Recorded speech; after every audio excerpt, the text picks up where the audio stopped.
Hi YouTube, TK here. This video, we've got two, well I was going to say minis. We've got a mini to start off with, and then we have a Riley Elf. So, wee bit of details on this one. The first car, which is the mini, start very easily with no choke.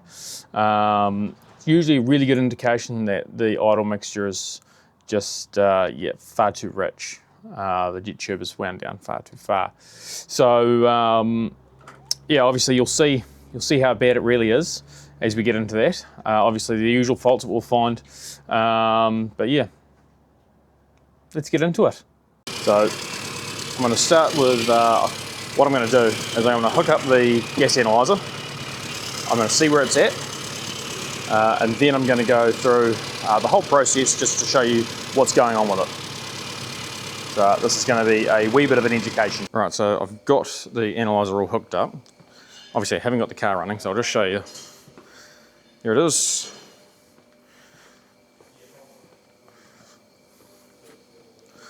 So I'll go and start the car up, and then I'll go turn the sensor on, hopefully.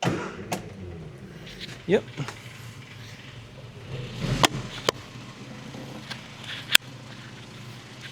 Sorry about that, my magnet decided to stick to the car instead of to me. Right.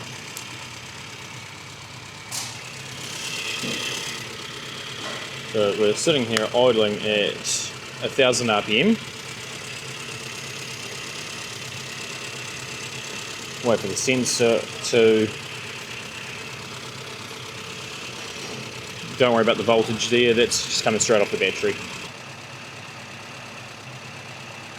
Oh no, that is bore wash rich. That's why this one doesn't need choke to start. That's doing damage. So I'm going to lean that out quick smart. And hear the idle pick up.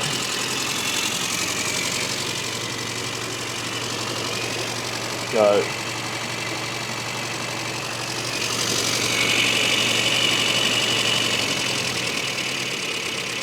Wind the idle bit.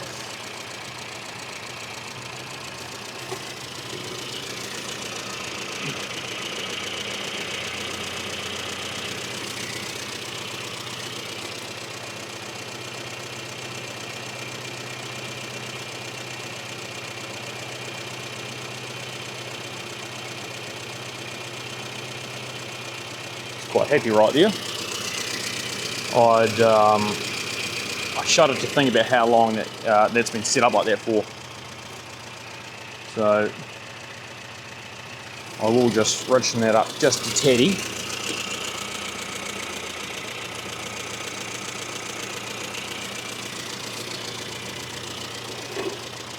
Because I don't know what ignition system's going to get. I haven't actually done any testing on this so far. I just wanted to show you what it was going to be fresh.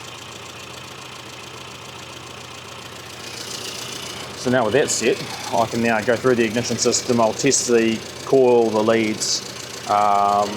Just really quickly, I'll also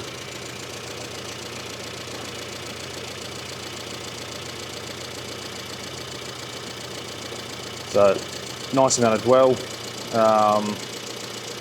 It's an electronic ignition, so that's providing what it needs. I'm a little bit surprised about that reading actually, but being so high. But that's not a terrible thing. It's better than being the other way around. So, right, time to get into it. Right, so I'm going through. I've already checked all the components on it. I have already replaced the cap and rotor. You can see the carbon button in the middle of that is completely burnt out. So it doesn't even look that old. We've had a few runs of these caps burning out the centre. So new one in there. It is a 3 ohm system, so obviously that side of it I'm all happy with. I am just gapping the spark plugs that are coming out of it, because as you can see, I mean that was to be expected, having been at 9s and 10s on the mixture. So I'll go through and gap these. I've already done these two, so I'll go gap these two now. run it up and go through the ignition timing. Right, so yeah, all gaps, all sorted out. I had to tighten the distributor as well. These two mounting bolts were loose, causing a little bit of variation in the timing. Everything bolt-wise that I've gone near has been somewhat loose, so it is kind of worrying. At the moment we're idling at about 700 RPM. I might pick that up just a little bit.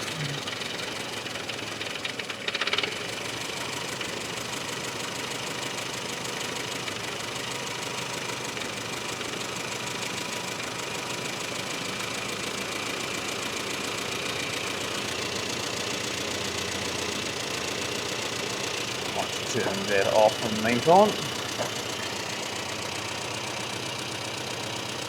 Just what about just around 900 RPM, just under 900.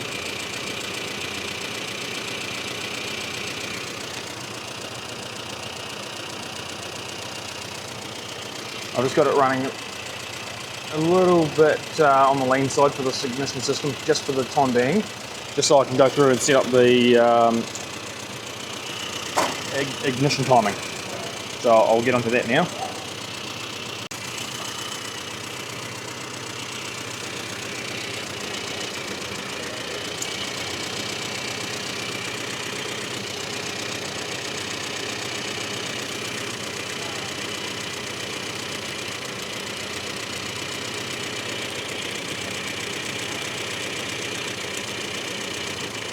I'll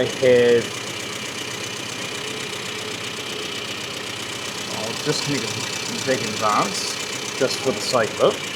See, I don't think it's going to make any difference. It looks like it's a ported, yeah, it's a ported vacuum, not manifold vacuum. We have 27 degrees.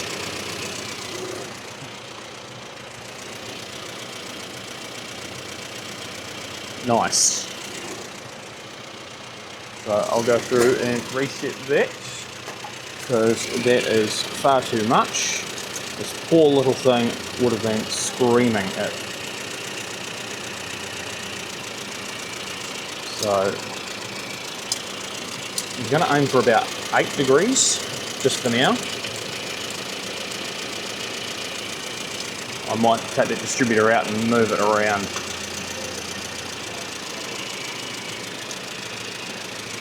If I can avoid it, I won't, but if I need to, I will. Yes, 13.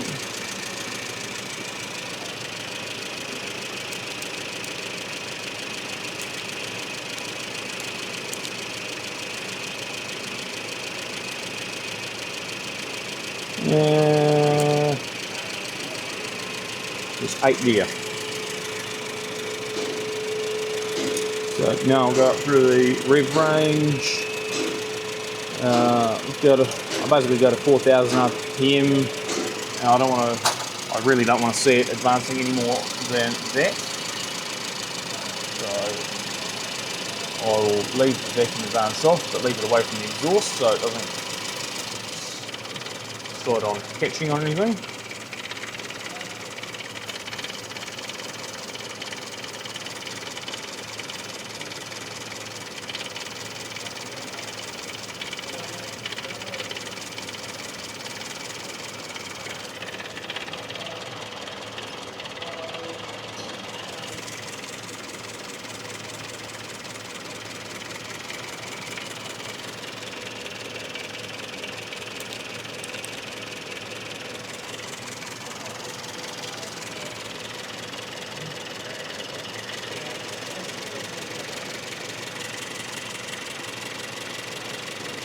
Let's wind that up to 700 RPM. For some reason, I'm getting mixed readings. Just took a dive and went really lean.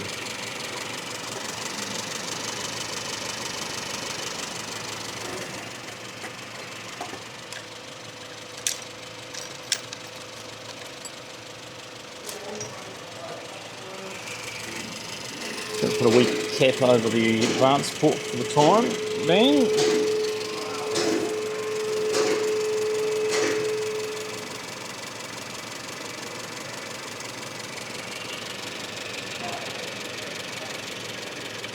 Right.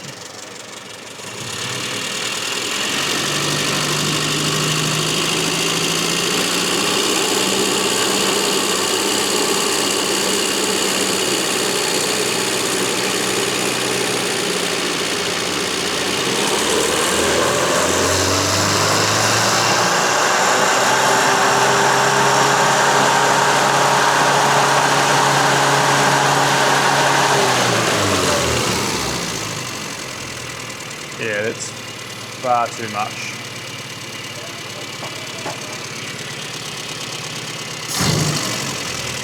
I had 43 degrees at 4,000 RPM, so just to show you, that is far too much.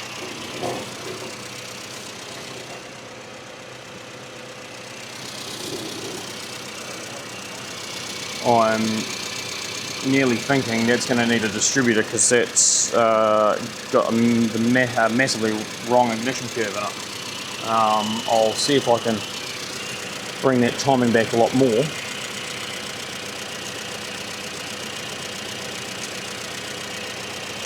Which I probably can't now.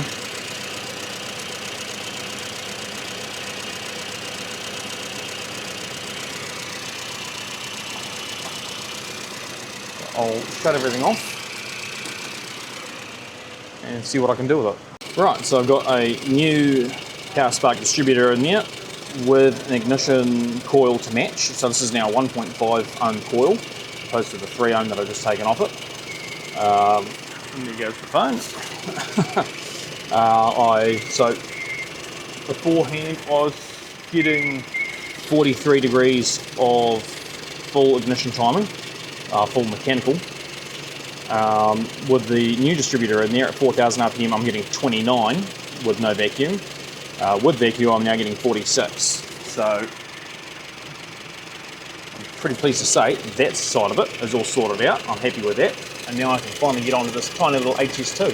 So I'll get the air cleaner off it, hook the analyzer back up, and we'll carry on. So I've just got it sitting there idling away. Yeah, it's a little bit too lean for this ignition system. So I'll just address that really quick.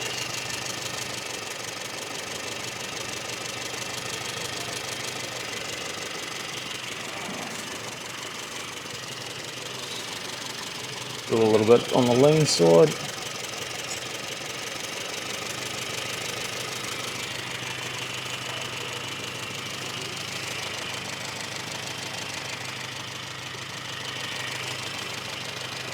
Yeah, I'm happy with that. It's a nice limit to the air.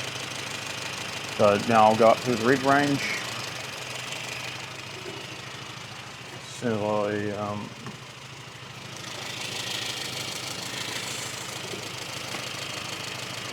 see that fueling's actually wandering a little bit. So that idle picked up.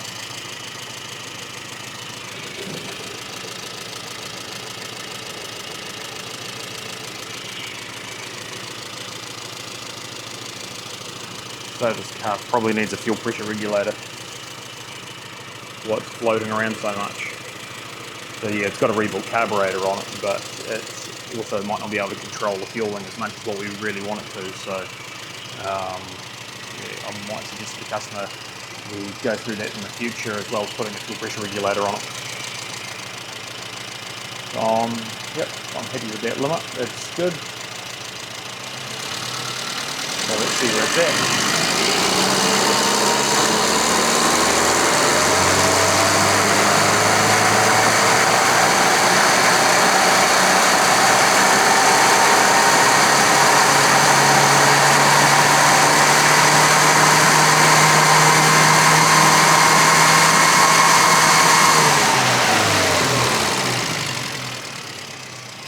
Quite rich and then quite lean. So that was all the way up to 5,000. So I'm going to take the needle out and see what's going on with that and see if I can get a better one. So I've got a modified GY needle in there at the moment. It's just wandering around, just like it was before. So I'll just bring it up to the rev range, so I'll get that camera a little bit straighter.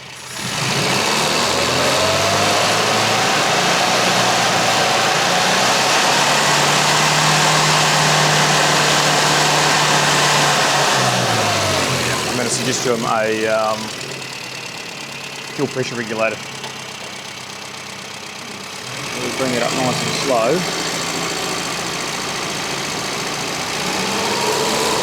See how it's gone rich again? So I'll just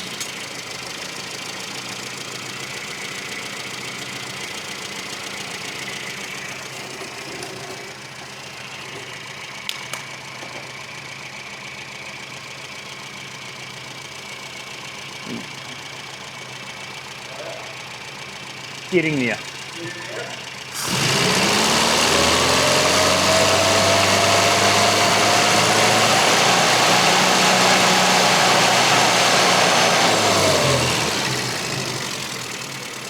It's not great, but it's wandering too much. So I'll talk to the customer about that.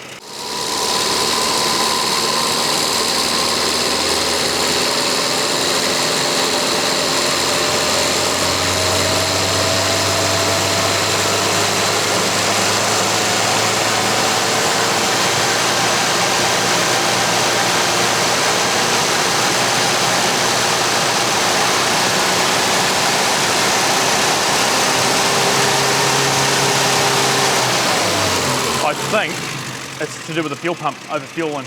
Oh yeah? So I think it might have too much pressure every now and then. It's just faulting. So. Oh, okay. So as you can see from this one, yeah, needed a few things. You'll notice that the distributor got changed out with a new coil. So I went from the 3 ohm with the electronic ignition to start with. But the electronic ignition that I fit is a variable dwell, so it needs the 1.5, not the 3 ohm coil, so hence the change in that. But you'll also see that the fueling wasn't actually that consistent. It was going lean and rich. Usually a couple of things will contribute to that. A worn carburetor is one. Fuel pressure issues as well. Unfortunately, I didn't have that much time to get into the diagnostic side of it that day. But anyway, it's a lot safer on the engine now. So let the customer know. But yeah, anyway, we'll see what the customer has to say about this. So here we have the owner of the wee Morris Mini that I've just done the tune on. Just taking it for a drive. What do you think? Fantastic. No, you've done a great job, TK. When I brought it in, it was running pretty good, but as I heard today, it was running rich and just wasn't getting the best performance, and I'm taking it for a spin, and it's great. More responsive, sounds better, and I definitely feel like there's been a improvement in performance. So it's a great wee tune. So go get it done, guys. Yeah, thank you very much. Yeah, no problem. Obviously, there's a couple of things left to do, but it's pretty close. Absolutely. Yep. No, we'll be back another day. Pretty good. No, good job. Excellent. Thank you very much. So yeah, obviously, he was really happy. I gave him some recommendations on what to do. So yeah, I'll hear from him hopefully very soon, see how he got on with that. But anyway, getting into the next one, which is the Riley Elf, which is actually a couple of days later. The Mini was done on a Saturday, and the Riley Elf came in during the week. So anyway, let's get into it. All right, first thing we've got is a Riley Elf in for a tune, as you can see. Lovely grille. First thing I've done before even starting the car is pull the dash pot off and found a needle that was probably where it shouldn't have been, considering I'd found that in behind the needle retainer, and that is a fixed needle. These weren't together. That was just sitting in there floating around. So I've just put an AAE needle in it for now. Just put some 30 weight oil on it. This car's been sitting for a while. I'm going to go through and remove and replace the spark plugs with a set of gapped to 25 thou BP5ESs and see if we can get this thing up and running. So yeah, I've got it running obviously, as you can hear. I've ended up with the new spark plugs in. Basically started first pop as soon as I put the new spark plugs in. I had to dial back the ignition timing The distributor's had some work on it, so it was actually a little bit loose, so that's absolutely fine. It was quite advanced, so I've dialed that back. So all in, I've got 29 degrees of a mechanical advance. So I've just got to check the vacuum advance is operating, and then I can get onto the carburetor. So I've just been modifying the AAE needle in it. So far quite happy with it. So I'll just run it up through the rev range as soon as my sensor is calibrated. Just lean it off just a little bit.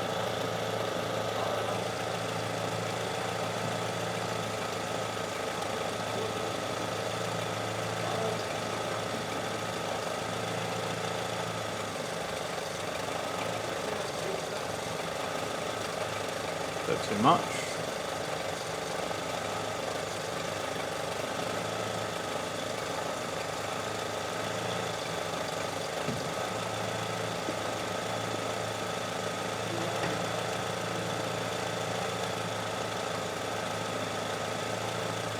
There.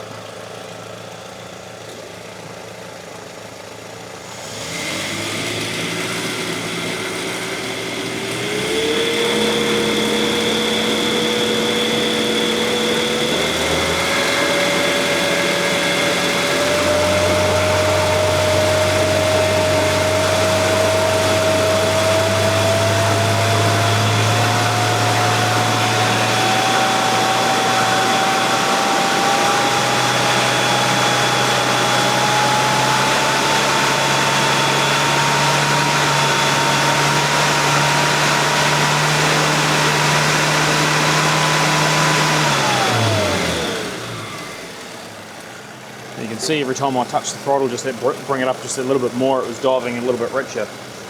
So I'll be changing the oil on that because I suspect that it's probably going to be a little bit too rich in the calibration. So I'll address that, and I'll probably put a new red spring into it too. Right, so that one's now all finished off. So just to recap, there's an AAE needle. I ended up putting just a second-hand spring into it just because putting a brand new one in changed the feeling drastically. I should have actually probably started with a new spring to start with and then matched the needle to suit, but it's okay, these things happen. I've sorted out the dampener as well. It's got 10 weights SAE 10 oil in the dash pot. So yeah, it's all basically ready for drive. So yeah, the Riley Elf was a fairly simple tune. It was very straightforward. As you'll see, the last run through, it did look like it went leaner at the top end into the 15s. I did actually rectify that off camera. Yeah, I got a little bit, a bit of a time crunch as well on this one. So yeah, I got what footage I could, unfortunately. But yeah, obviously with the spring change, which I should have done, as I say, to start with, and then do the needle. But yeah, I obviously got a wee bit bass backwards on that one, unfortunately. But obviously, that's how some of these things go. But obviously, I got it sorted out, and it did drive incredibly well afterwards. But yeah, you'll also notice that I didn't change the spark plugs on the first one, that I just gapped them, although they were quite black. Now, there's a couple of reasons for that. They actually weren't that black. They weren't that fouled up in person. They were obviously quite dark from running into the 9s and 10s, but after a 30-40 kilometre trip, the customer sent me a photo, and they were exactly how you'd expect them to see, nice and clean. I was really wrapped with that. So obviously they managed to clean up very well. He actually did send me a photo through, but I'm terrible with technology, so unfortunately I can't show you. But anyway, the Riley Elf, you'll notice that I didn't change the leads on that one, the old style ones. They actually weren't too bad, so I just decided to leave them as is. They were fine. It was actually a trade customer that brought that car in for one of their customers as well. Again, the owner of that business let me know that he was quite happy with how it went. Seemed to go quite well. He didn't take it too far. Basically, he just needed to do some repairs on it and then give it back to his customer. But yeah, that's basically it for this one, this time round. So I know these videos are getting a little bit more drawn out, but yeah, I've got heaps more footage, heaps more minis. This is actually the second week of January now, where I'm still trying to get back through, December's run through. This week I had an MG and a 40 Escort, so that'll be in a video coming up in the near future. So yeah, watch out for those. I think I've got about 2 or 3 videos left at this present point in time to get out there. So keep an eye out for those. But as always, anyway, I'll wrap this one up. But yeah, if you've enjoyed this, please like, share, subscribe, and comment. I'll answer any questions that you've got, and we'll see you all next time. Catch you later.